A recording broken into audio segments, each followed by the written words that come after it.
Pues nada, vamos a pasar a autocorregirlo entre todos. Gente, vamos a estar un poquito atentos porque si no, no nos vamos a escuchar las respuestas. Y nada, vamos a empezar. La primera pregunta. La figura del delegado de prevención es... ¿Qué han puesto aquí? Efectivamente. Segunda, la ley que regula la prevención de riesgos laborales en España es... La C. Algo hay en la A, sobre salud laboral en el Estatuto de los Trabajadores, es decir, pero la ley específica de la prevención, que es la 31/95. Gente, vamos a seguir, porque si no. Tercera, ¿cuál es el riesgo más frecuente en el sector de la hostelería? Explosiones. Puede haberla, pero en términos generales, la B. Claro, a ver, exposiciones a radiaciones no hay, ¿no? Para ustedes, ¿qué sector, qué actividad laboral está expuesta a radiaciones? Cuidado con las radiaciones. Ojo, que te pueden modificar genéticamente y darles un tumor, un cáncer, etc. No, eso es falso, ¿eh? No, eso es una leyenda urbana, lo de los microondas. Pero, por ejemplo, los hospitales, ¿no? Por eso las puertas son de plomo, tienen que ir con petos de plomo, porque son radiaciones ionizantes y son de los peores, ¿no? No, el caso de la hostelería, claro. Caídas de resbalones. ¿Riesgos químicos graves? No, ustedes tienen riesgos químicos, sí, con los productos de limpieza, pero graves. Eso para otra actividad. Yo antiguamente vi algunas camareras que tuvieron problemas de respiración. Bueno, sí, o con el cloro en la o con el cloro en la piscina, pero eso ya se ha modificado, ¿no? Sí, Se ha modificado. No, pero hay actividades laborales donde la exposición a químicos es brutal, ¿no? Por ejemplo, antes lo estábamos comentando, talleres de mecánica. Los motores encendidos, los diésel que sufren componentes cancerígenos dentro. Ahí sí que podemos hablar de eso, ¿no? Vale, seguimos la 4. El delegado de prevención puede acceder a la documentación.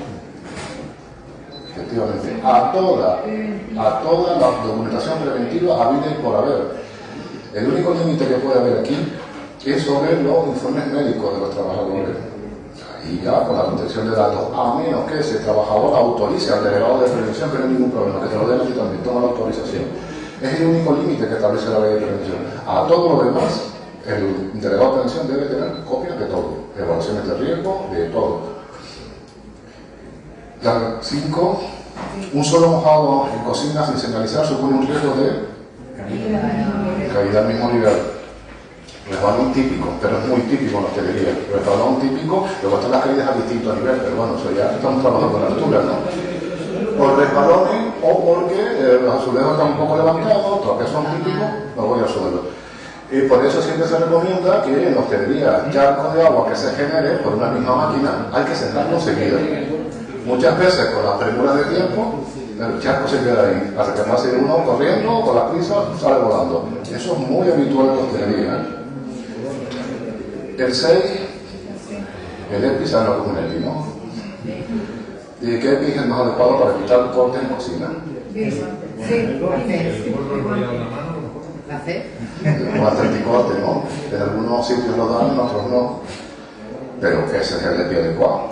Un fallito, no me corte. Y si no, se debe exigir. Efectivamente, estoy trabajando con una máquina de corte en el ámbito laboral que es un equipo de trabajo. Hay un real decreto sobre reglas de trabajo que tienen que tener la seguridad y la homologación absoluta y además con los correspondientes EPI. Ojo, todo está en la normativa realmente, cuidado. Sí, pero eso no va a dar una pequeña evaluación que haga. Esta máquina tiene ese riesgo de corte. Por lo tanto, ¿qué EPI le voy a dar? Bastante corte. Los EPI no se pueden dar ahí a lo loco. Cada EPI para una cosa. No se puede tomar un EPI para que no digas que no te doy EPI. No, pero este no es el adecuado. Por ejemplo, un mecánico usa guantes, es un EPI. Pero son diferentes. Claro, son guantes muy finos, con adherencia, también actúan como anticorte. No merece una manopla de estas que usan en la construcción para cargar bloques, ¿no? Porque a ver cómo quito yo una tuerca con eso. Entonces tienen que ser los EPI adecuados para cada función, ¿no? ¿El estrés laboral se considera? Sí. Efectivamente. Que ya hemos hablado que la nueva ley de prevención va a acentuar mucho más de esta, va a obligar las revisiones del estrés de los trabajadores Por lo tanto, las mutuas quedan más comprometidas en este sentido. Ahora no me vengas a decir que esos nervios, ese estrés lo que quites en tu casa por los problemas personales que tienes con tu familia. Por ejemplo, típica estupidez que dicen las mutuas.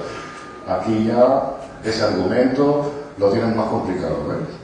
En cuanto sea vinculante de la nueva ley de prevención. Ante un incendio en una freidora se debe... La vez. Vale. Efectivamente. La vigilancia de la salud debe ser... No, es que antes hablamos, antes hablamos. En el caso de la hostelería es voluntaria. Es voluntaria. La obligación legal del empresario, ¿cuál es? Ofertarle al trabajador la revisión médica. Es decir, oye, tal día, tal hora tienes con la mutua. Mira, no quiero ir. Oye, pues fírmame esto, que bajo tu responsabilidad, pues no te la quieres hacer. ¿Vale? ¿Ha cumplido la empresa? Sí, porque la obligación es ofertártela. Como es voluntaria, no te puedo obligar. Ya sabes que si hay actividades laborales donde si es obligatoria, no te puedes negar porque te despidan. El metal, la construcción, la minería, en fin, una serie de actividades peligrosísimas, todo esto.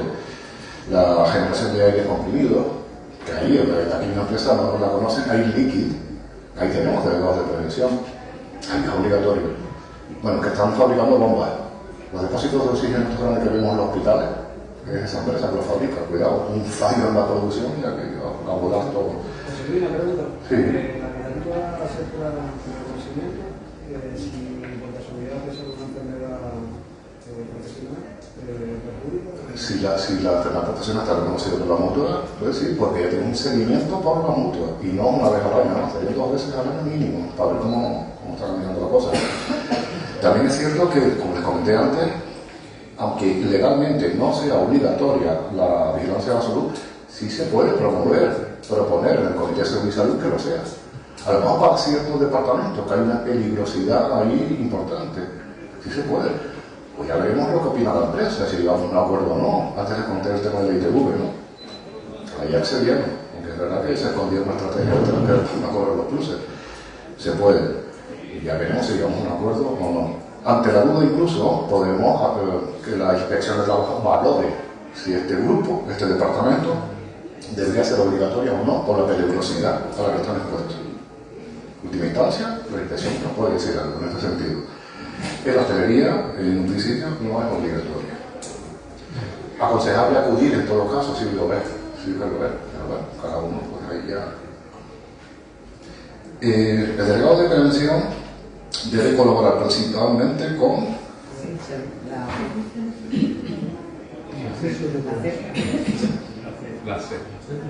con el servicio de prevención. Pero es que además el servicio de prevención tiene la obligación también de asesorar a los delegados de prevención. Y es ahí donde siempre hay cierta confusión, porque se establecen campos de batalla, es una especie de cerrado ahí, ¿no? No, espera un momentito. Los delegados tienen sus asesores en PRL en el sindicato, pero usted, como delegado de prevención del hotel, también tiene la obligación de asesorar al delegado, perdóneme usted. Y eso lo hemos discutido con la inspección de trabajo, y la inspección nos ha dado la razón delante del técnico de la empresa, y el inspector dice, pero que usted también está obligado a asesorar al delegado. Por eso no es conveniente que un técnico de prevención sea componente orgánico del Comité de Seguridad y Salud. No es conveniente. No hay ninguna ley que lo prohíba, pero no es conveniente. Porque se pierde esa neutralidad.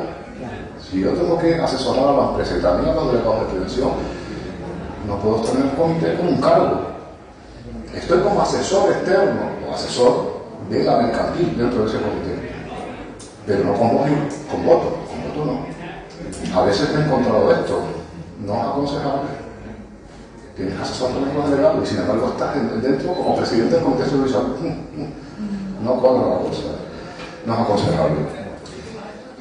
No hay ninguna ley que lo prohíba, pero por sentido común y la inspección de trabajo también lo considera así. No es aconsejable que los técnicos formen parte de un Comité de Seguridad y Salud con voz y voto.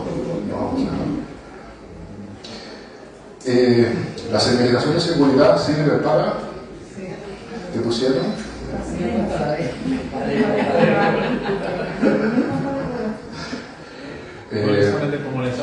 Sí, efectivamente, advertir e informar de los riesgos, ¿no? Un aviso que hay que ponerlo. El típico cuando fregando, el cartelito, esa cosita, parece que no, pero además es obligatorio, la ley obliga, hay que ponerlo. Un corte durante el trabajo debe... Efectivamente. Curioso, aunque sea leve, Claro que comunicarlo, a lo mejor como no fue un accidente, pero sí como una incidencia. Porque, que vamos a esperar a que el corte sea mayor y pierda un dedo, por ejemplo, aunque fue leve, esta vez hay que comunicarlo, porque algo falló aquí.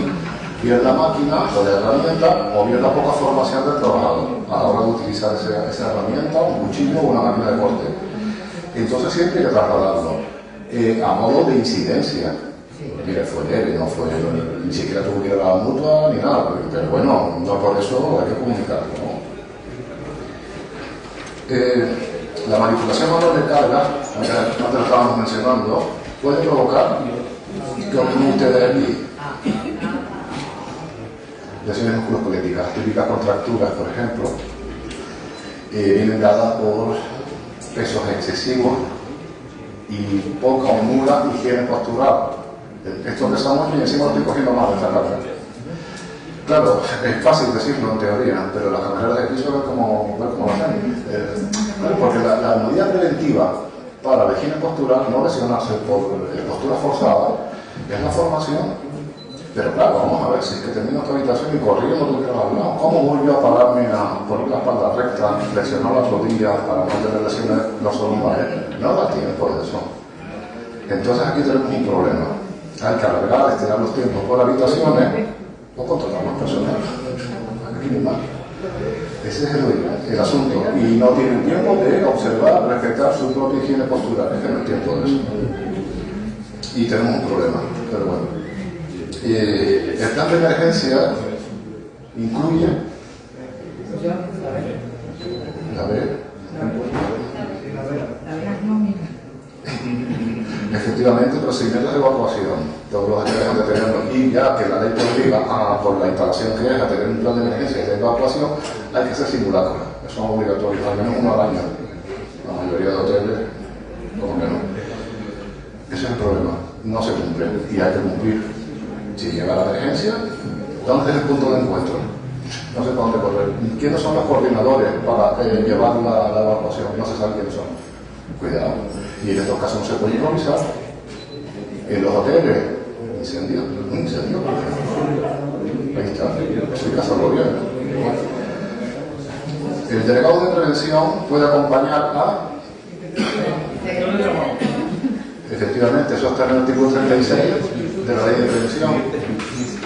El delegado de prevención debe de acompañar no solo los técnicos de prevención cuando se presentan en la empresa por el motivo que sea, al lado debe haber un delegado de prevención, sino a los inspectores de trabajo cuando se presentan en la empresa para verificar una denuncia de prevención de riesgo.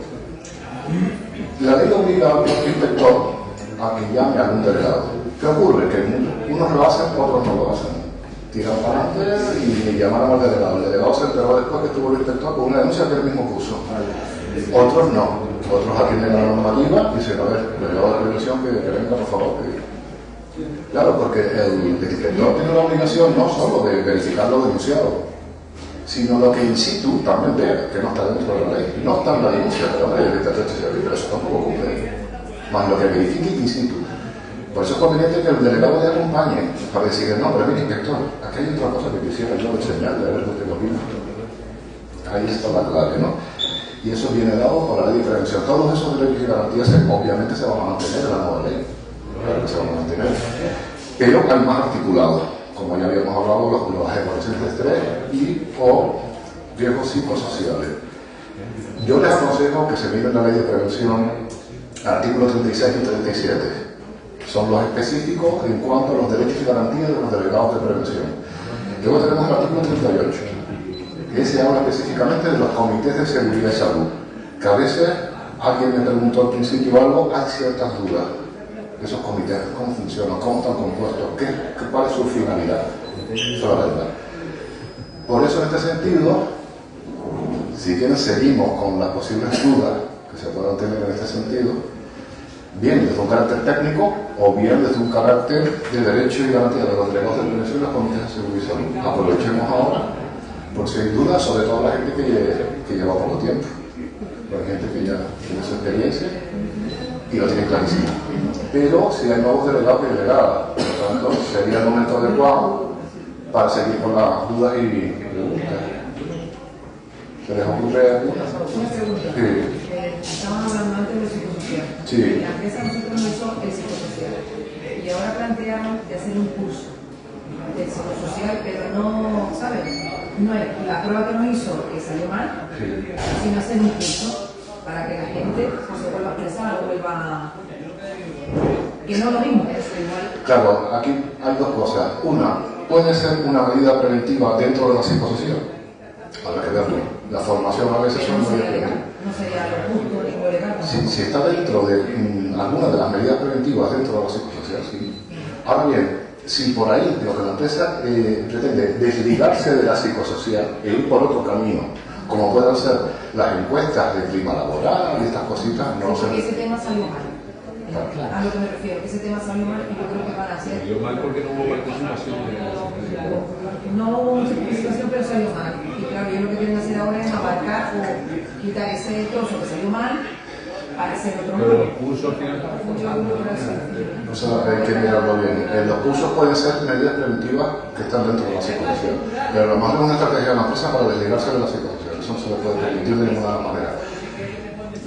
Las evaluaciones de riesgos psicosociales son evaluaciones muy específicas, por lo tanto tienen cierto truco. Cuando los delegados de prevención solicitan a la empresa que se evalúen los riesgos psicosociales, el deber del delegado y delegado de prevención es, primero, estar vigilante de que el procedimiento se está haciendo adecuadamente. Todas las fases que conlleva esa evaluación se están haciendo bien. Segundo, promover el máximo de participación en esa evaluación. ¿Por qué? Al ser muy específica, ustedes imagínense, hacemos una psicosocial y resulta que eso te viene en la primera parte de la evaluación. Porcentaje de participación, 40%. Uf, mal asunto. Muy bajito. Se entiende que entonces no es representativo del 100% de la plantilla, no lo es muy poco porcentaje. No por ello ha de tirar a la basura, pero no, debemos de llegar entre un 58 y un 60% de participación para que las medidas correctoras y preventivas sean de obligado cumplimiento por parte del empresario. Si lleva un porcentaje del 50%, tampoco puedes dejar ese porcentaje a la deriva.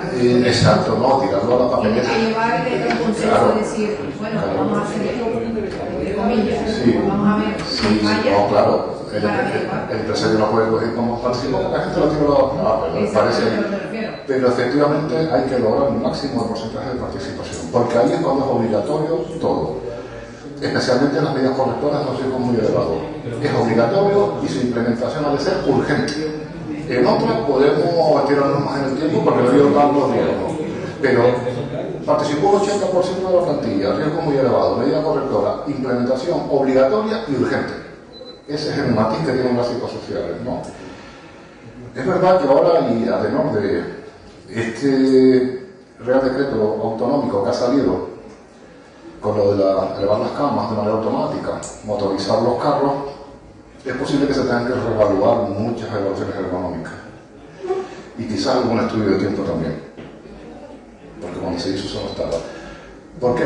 Porque eso no estaba. Y ahora sí que viene siendo obligatorio. Y además entonces, si se cumple con la normativa, hay 3 factores de riesgo ergonómico que estamos eliminando. Empujes, arrastre y manipulación manual de carga. Luego también la ley de prevención dice que hay que volver a evaluar, reevaluar, cuando hay un cambio en los equipos de trabajo, en la organización del trabajo. Cuando eso se produce, a raíz de la última evaluación que se hizo, hay que volver a hacer la evaluación. Cuando yo implemento carros motorizados, elevadores de ramas, pues a lo mejor son cambios sustanciales que obligan a volver a reevaluar. Fíjense que algunas evaluaciones de riesgos ergonómicos, medida preventiva del técnico, manipulación manual de carga, se propone colocar elevadores en la cama. Pero es que ya eso haría obligatorio. Por lo tanto, puede ser que se tengan que reevaluar muchas evaluaciones. Sí. Han habido cambios sustanciales por ley. Ya lo discutiremos. Y incluso los estudios de tiempo, a lo mejor hay que modificarlos también. Porque ya no se va a tardar tanto, quizás. Si todo eso está ya, va más rápida la cosa, ¿no? Pero ya veremos. Que la teoría un poquito lo mata todo. El carro va más rápido, pero tú la habitación la tienes que hacer. Vale que la cama es elevable y tal, pero el punto de Sí, la habitación... pero lo del carro, la manera de... pero lo del carro motorizado no va tanto por el tema del tiempo, sino para evitar empujes y arrastres. Eso sí, pero me refiero de que por un lado ellos dicen te ahorras X, pero la habitación hay que No, y hacerla. después vamos a ver cómo implementan esto y de qué manera. Pues ahora que el carro va solo, lo cargamos hasta aquí arriba. Pero un momento, hay que Si seguir. ahora tienes a una que te ayuda, pues ya... ¿Qué quiero decir? Que Sí, sí, no, habrá que ver cómo se implementan estas nuevas medidas obligatorias y ver si están siendo eficaces y tal. Es de entender que sí. Pero es el papel de los delegados de revisión, de vigilantes de esto. A ver qué pasa. Y si están cumpliendo o no. ¿Has puesto los elevadores en las camas? No, es que curiosamente hace 2 semanas un empresario de un hotel le dijo a un delegado de pensión que no es obligatorio los elevadores. Una semana después aparece en la ley. Digo, mira, porque te lo digo ahora, ¿no? Qué casualidad, decía que no era obligatorio. Ahora sí lo es, efectivamente. Y también lo es, sí, también. Sí, no, pero además, sí, pero además, sí, claro. No, claro, no, porque esto es verdad que lleva desde hace muchos años. Pero si además esa medida preventiva para evitar la manipulación manual de carga o las lesiones por eso están en la evaluación, es obligatorio de igual manera. No quiere usted ninguna ley ni nada. Lo pone un técnico ahí, punto. La evaluación está bien hecha, sí. Es obligatoria esa medida preventiva para evitar lesiones musculoesqueléticas por manipulación manual de carga. Ahora no hay problema, porque la policía tiene que hacerlo, sí o sí. Si no te voy a denunciar la inspección. ¿En qué sentido? Incumplimiento de esta nueva norma autonómica, más algunos artículos de la ley de prevención que le pongamos. Como el 14, que no está... A ver, no estás cuidando a tus empleados, como dice el artículo 14. Tienes la obligación de proteger a todos tus empleados, pues no lo estás haciendo. Pero sobre todo, la norma que está infringiendo es este nuevo Real Decreto autonómico. Ahí, bueno, ha estado muy bien. Antes que nosotros, Baleares ya lo tenía. Baleares ya lo tenía. Es verdad que luego entró un gobierno nuevo y intentó tumbar eso. No se entiende bien. Es que esta gente que quiere putear al personal, ¿qué pasa aquí? Sí, sí. Porque ellos no fue ese gobierno el que puso eso. Luego entró otro y empeñados en quitarle ese derecho. Es una cosa loca. Una de dos. O te quieres cargar todos los trabajadores o les quieres hacer el favor a tus amigos los empresarios. No se entiende por qué quieres quitar tú esta norma que ya estaba establecida. No se entiende. O eres un psicópata, que también. Sí, en la hotelería se ve mucho. Los compañeros de aquí ayer, yo creo que lo tienen claro. Sí, esos perfiles en la hostelería son muy... En recursos humanos, eso se le ve mucho. Son personas, a ver, no se asusten cuando hablamos de psicópatas, enseguida nos vienen asesinos en serie y estas cosas. No tiene que ver. Lo que pasa es que cuando pilla un asesino en serie, el diagnóstico es que es psicópata y es narcisista también. Sí, lo suelen tener. Pero no, hay gente que lo son, pero no matan a nadie en su vida. Ahora, no tienen empatía y le joden la vida a quien sea. A quien sea. No tienen empatía por nada ni por nadie, que son un poquito el componente de un psicópata, que les da igual todo. Hace teatro. Mentira todo. Va por ti. Un señor que despide a 5 trabajadores, 5 familias al palo y duerme toda la noche tranquilo, no sin remordimientos ninguno. En Estados Unidos existe la figura del liquidador causando 3 euros. El tipo que va con las empresas cerrándolas, se le encarga, se le paga para eso. Hay una película muy buena por ahí que va de eso, ¿eh? Va de eso. Y va para liquidar empresas. Emite informes, cosas. No, un psicópata, porque si no tienes ese perfil es imposible que una persona con empatía haga eso. Porque está acabado con la empresa para liquidar. Y que tantas personas primeramente luego cierran la empresa. Ya la cuenta corriente no te va a gustar, ya te quiero yo aquí, ¿no? Cuando hay mucho dinero se pierde la empatía a veces. No, El dinero, no debería. No debería. Yo creo que eso viene dado. El principio de la corrupción. No, pero no debería. Esta falta de empatía suele ser cuestiones incluso genéticas. Cuidado, hay gente que es muy propensa a ser psicópata porque tiene algún gen medio raro o porque de chaval, eso ya es una cuestión de psicología, ha tenido un entorno familiar inmediato muy nefasto, muy violento, muy duro, muy agresivo, de preocupación por el niño, estas cosas, y con el tiempo le aparece esa patología. Ahora se ha visto que también puede haber un componente genético, Hasta este momento los trastornos de la personalidad no estaban vinculados a eso, sino eran ambientales, vamos a decirlo así. Y los que estaban vinculados con la genética, esquizofrenia y bipolaridad, eso sí, y además no tienen cura. Los otros no, pero ahora sí, nuevos estudios, sí puede haber cierto vínculo en psicópatas, puede haber algo genético. En la mayoría de los casos es ambiental. Es el perfil que muchas empresas les interesa tener. Tipo malo, ruin, que le da igual todo. Hay compañeros que han sufrido esas consecuencias por gente con ese perfil. Bueno, son grupos empresariales muy salvajes. ¿Por qué? Porque una torpeza. Vamos a ver, si tú tienes un tipo con ese perfil, eso va a haber una merma además en la propia productividad de la empresa. Porque va a empezar el asentismo laboral, van a empezar las movilizaciones sindicales, etcétera, etcétera. ¿Pero qué estás haciendo tú aquí? Pero cuando estudiamos a un grupo empresarial en concreto, pues mira quiénes son. Otros no, otros son más sensatos y dicen, no, quiero una persona con empatía. Y ya vamos bien. Pero después cuando estudias el grupo en concreto te das cuenta de eso, mira quiénes son. Si estos son unos ultras de mucho cuidado, que es normal que tengan este tipo de personas. Les da igual todo. Despidos y despidos y despidos. Represalias contra posibles candidatos de un sindicato porque prefieren otro sindicato que sean de su cuerda. Esta serie de cosas, ¿no? Es una mala política, efectivamente, pero que no es prudente, no es bueno ni para la propia producción de la empresa. Pero hay grupos que son muy duros, otros no, todos no son así. Pero sí que es paradójico. Y además en Canarias, el motor industrial es el turismo, por ende la hostelería. Ya ves, salarios, en fin, hay que mejorar, ¿no? Condiciones de trabajo, prevención de riesgos laborales, nefastas.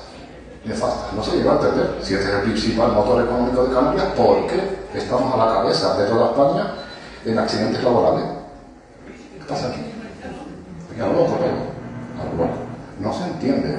En otros lugares donde la hostelería no es tan potente, donde el turismo no es tan potente, los trabajadores tienen mejores condiciones de trabajo, mejores salarios y mejor protección en PRL. ¿Por qué en Canarias no? Si sabemos que es el principal motor económico. ¿Qué está pasando? Sabemos que la patronal hotelera en Canarias es muy salvaje, es muy reaccionaria de toda la vida. Son muy animales. Sindicatos deberían apretar un poquito más, sinceramente, pero ya no solo con la reivindicación directa hacia la patronal, sino con la formación de los delegados. Hay sindicatos que no dan formación ninguna, porque no van por ahí, van por otras historias distintas. No voy a partir el nombre porque quedaría feo, pero ustedes ya algunos tienen en la cabeza. No nos interesa el intersindical repetir ese esquema que otros sindicatos han repetido y que no. Convenios muy malos, no se entiende. ¿Qué está pasando aquí? Y esperemos que se vaya mejorando esta cuestión. Y el turismo, ya ven, sigue subiendo. Hay picos y bajadas, pero bueno, va al momento. Y las condiciones laborales no mejoran. No están siendo proporcionales a esto. Tiene que ver con el modelo turístico implantado en Canarias, también tiene que ver, efectivamente. Aquí se permite todo. Entonces no ha estado bien regulado, ni acotado, ni controlado. Esperemos que vaya mejorando con el tiempo.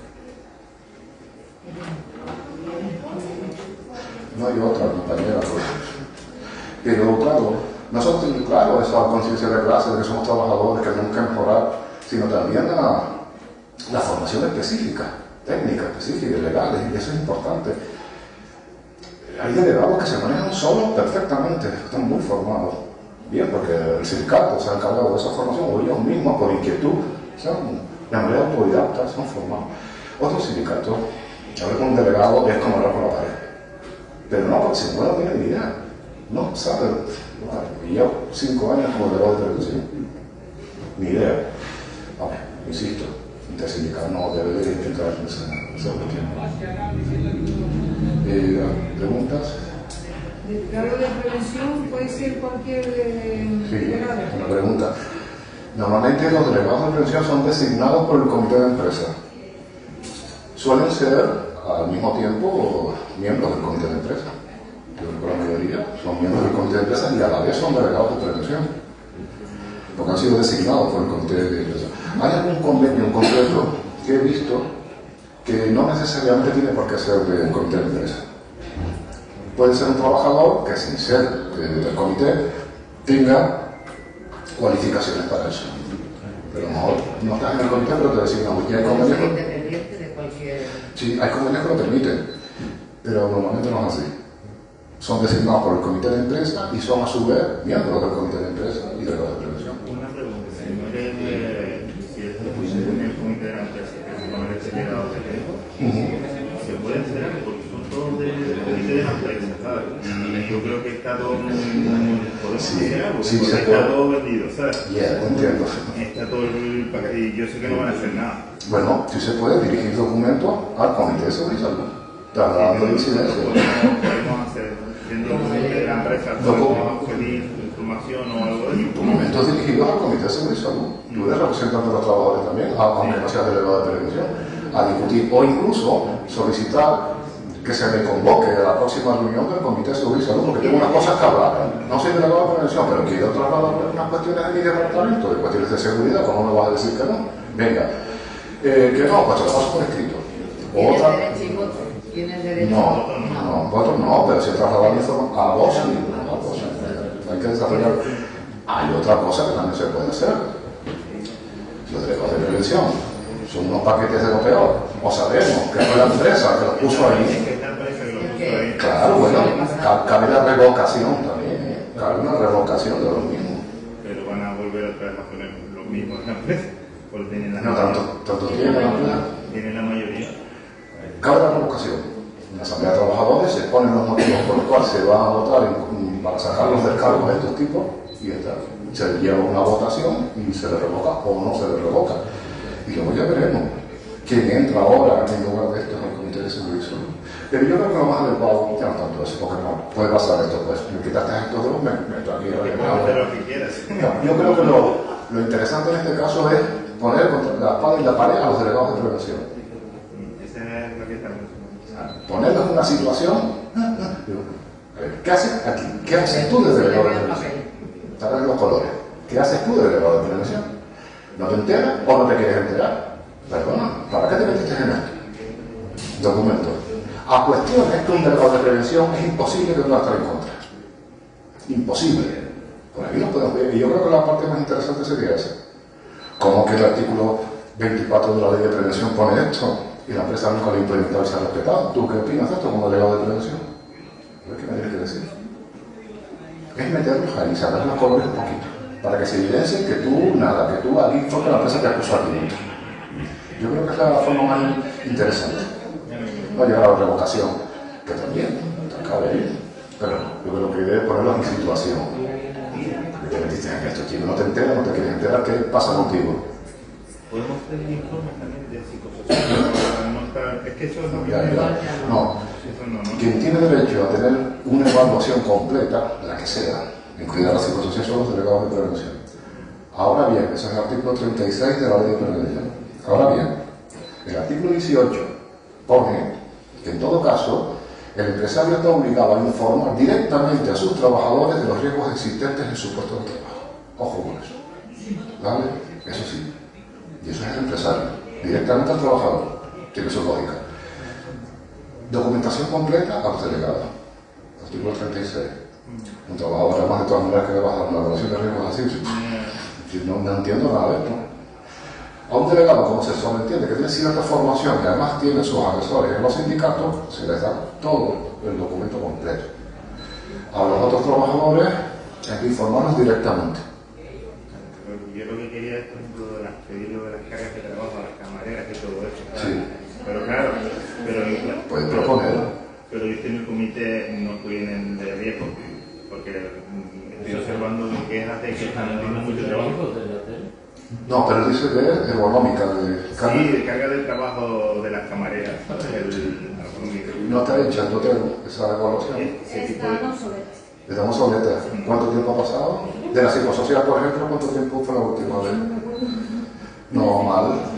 Es que eso está, hemos entrado este año y eso está a manos de la tiranía de los jefes. La psicosocial. Entonces hemos empezado este año nosotros la psicosocial se recomienda que se haga cada 2 o 3 años. Cada año no tiene lógica. No tiene lógica. Entonces, no, porque no estás dando tiempo a implementar las medidas preventivas y ver si son eficaces. Estamos todo el rato evaluando. No. Pero nosotros podemos pedir que se haga. Pues proponer. Claro, no es lo mismo una propuesta de ustedes que una propuesta de un delegado de prevención. Ojo, pero que tienen que ser de ustedes a proponerle al Comité de Seguridad y Salud, claro, y ya veremos lo que contestan. Es que no se ha hecho nada. Claro, pero sin embargo, los delegados de prevención hay mal asunto. Sin embargo, a un delegado de prevención, la ley de prevención dice que la negativa de un empresario a una solicitud o propuesta de un delegado o delegado de prevención ha de ser fundamentada. Fíjense la diferencia. Eso está bien puesto en la ley. Es para evitar que el empresario diga, no lo hago porque aquí no lo hago. O no lo hago porque eso es muy caro. No, perdone. No. La negativa a un delegado de prevención, que no a otro que no lo sea, ha de ser fundamentada. Y si te quedas callado, se entiende como una negativa. A ver, compañeros que me dicen, bueno, José Luis, no entiendo. Dame un ejemplo de una negativa fundamentada por parte de un empresario a una propuesta de un delegado de prevención. Bueno, yo soy delegado de prevención de una fábrica de yogures. Siempre doy este ejemplo, y las fábricas de yogures tienen muchos riesgos, pero bueno. Y le pido al empresario, como delegado de prevención, que haga una evaluación de riesgo de exposición a polvo de amianto, que existe. Negativa fundamentada por parte del empresario. Yo digo, no la voy a hacer. Por estos motivos. Uno, no se ha identificado ese producto químico en las instalaciones. Dos, no se trabaja con ese producto químico en nuestra actividad laboral. Es decir, me estás pidiendo que evalúen una cosa que no existe. Es una negativa fundamental. Es verdad, acabo de pedir una evaluación que no procede. Otras no, pero esa no procede. A mí no es que el delegado, uy, aquel amianto.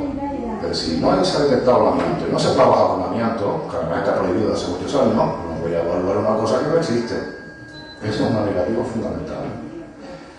¿Ves la diferencia entre un delegado de prevención y otro que no lo es? Ahora bien, tú no lo eres. Pero tienes derecho a pasar propuestas al Comité de Seguridad y Salud, incluso estar presente en la próxima reunión, con voz pero sin voto, pero estar presente.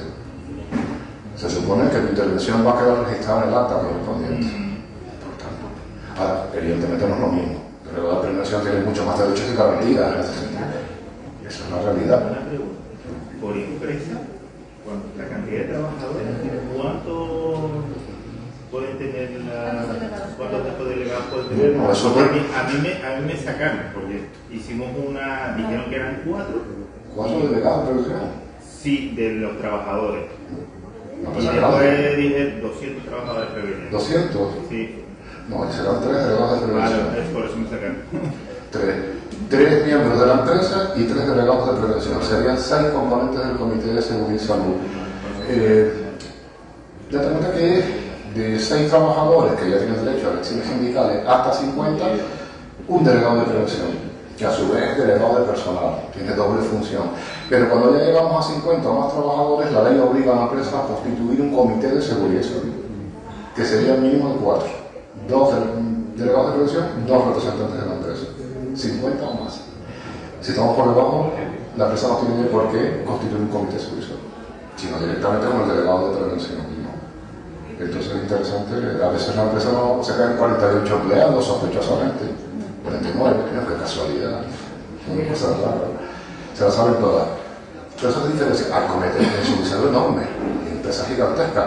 Es más, la ley de prevención también le apunta que cuando la empresa es muy grande y tiene distintos comités de seguridad y salud, distintos, ha de crear un comité de seguridad y salud de intercentros. Ojo, que es el que coordina todo.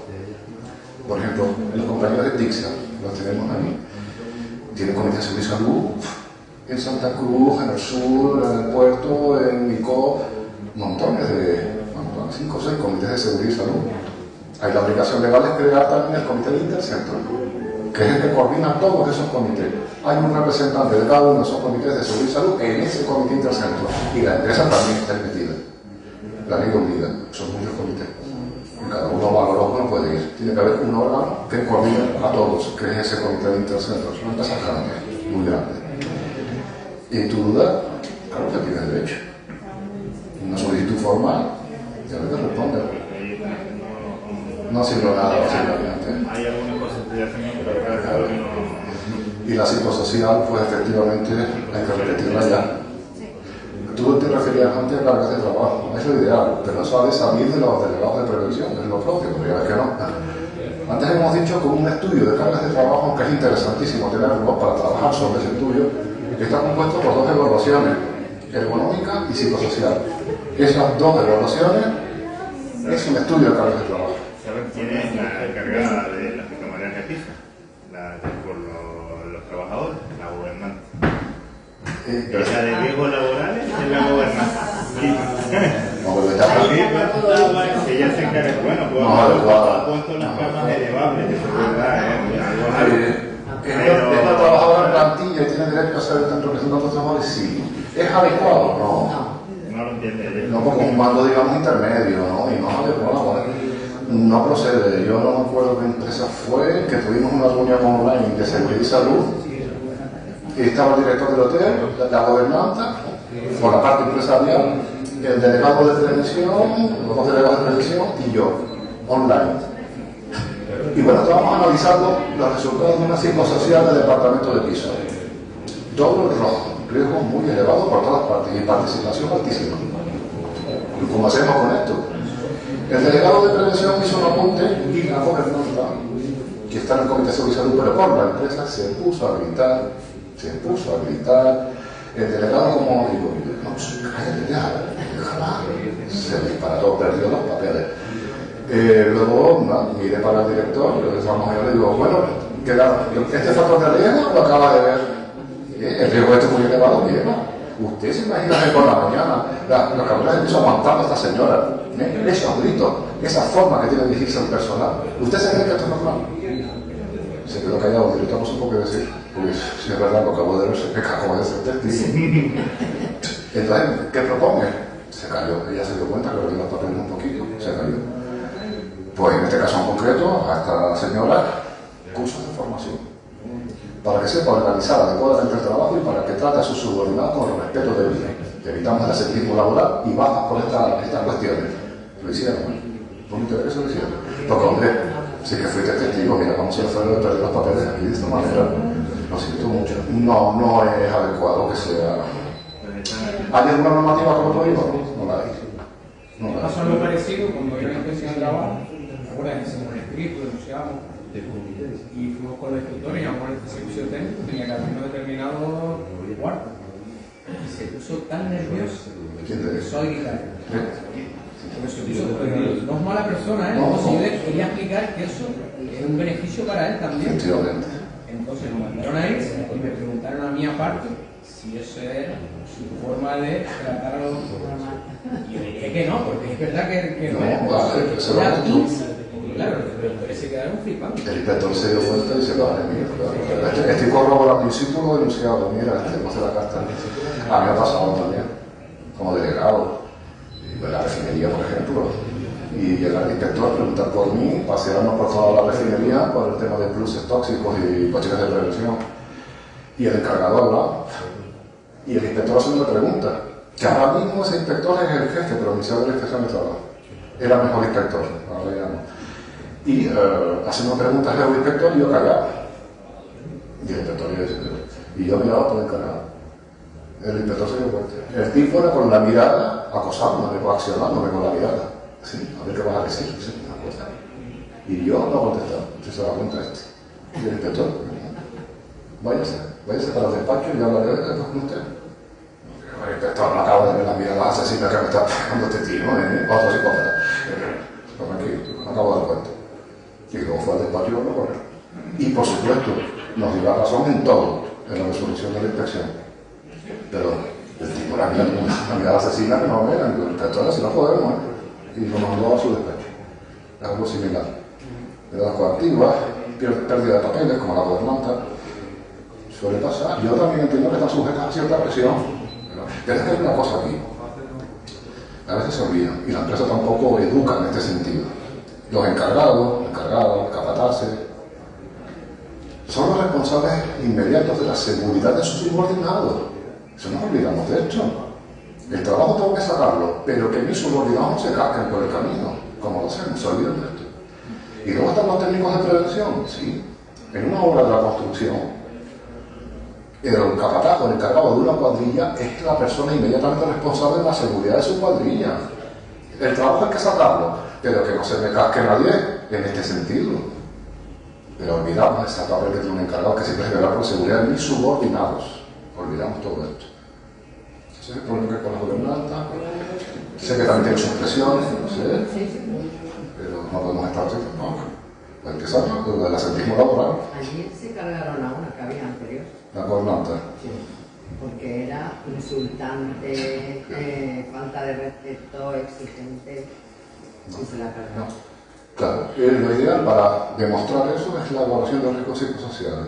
El factor PS, participar en supervisión, hay que venir.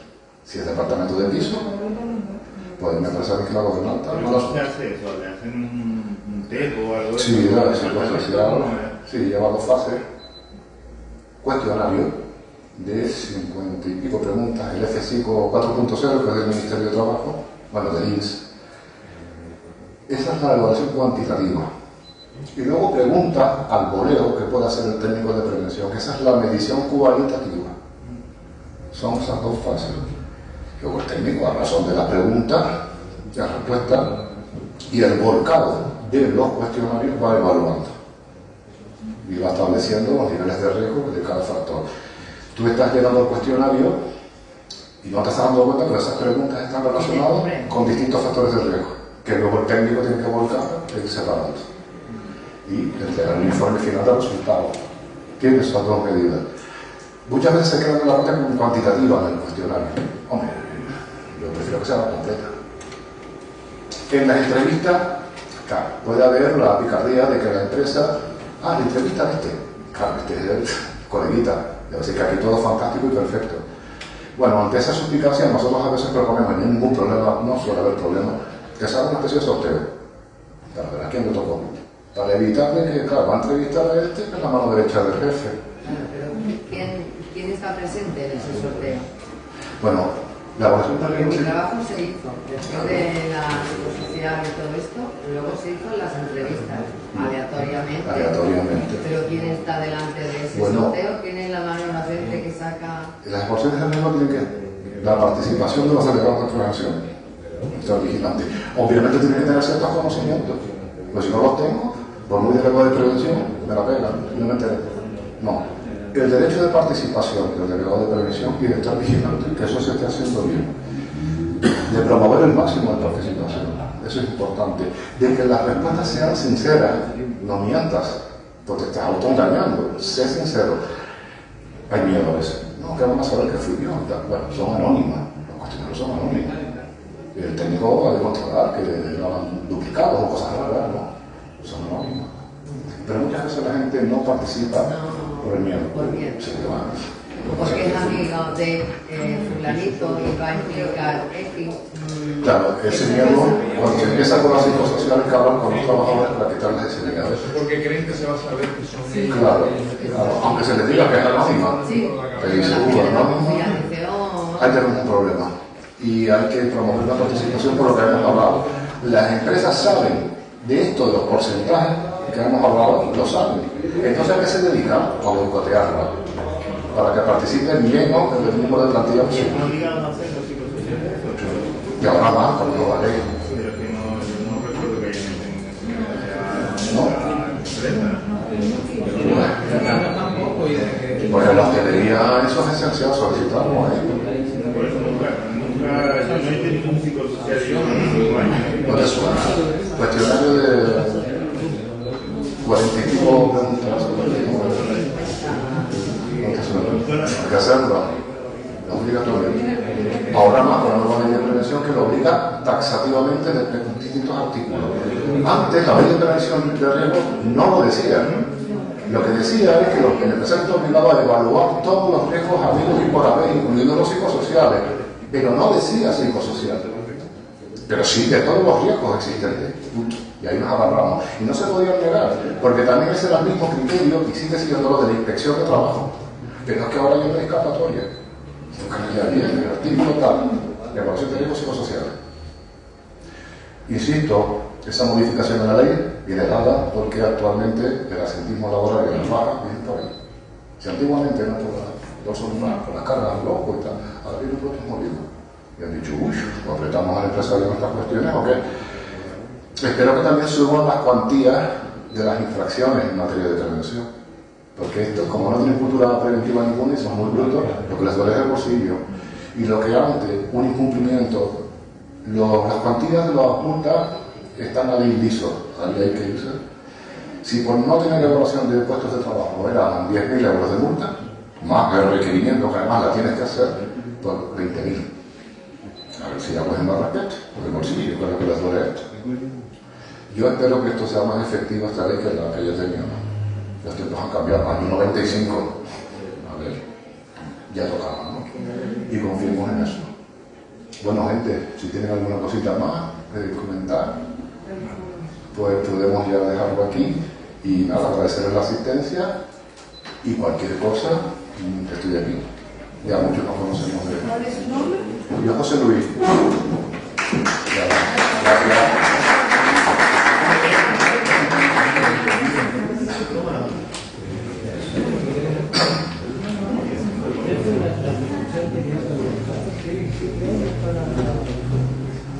No, que la ley esta que salió se supone que al año que No, viene ya se estoy en compra. O sea que yo me jubilo dentro de unos años y ya salgo así.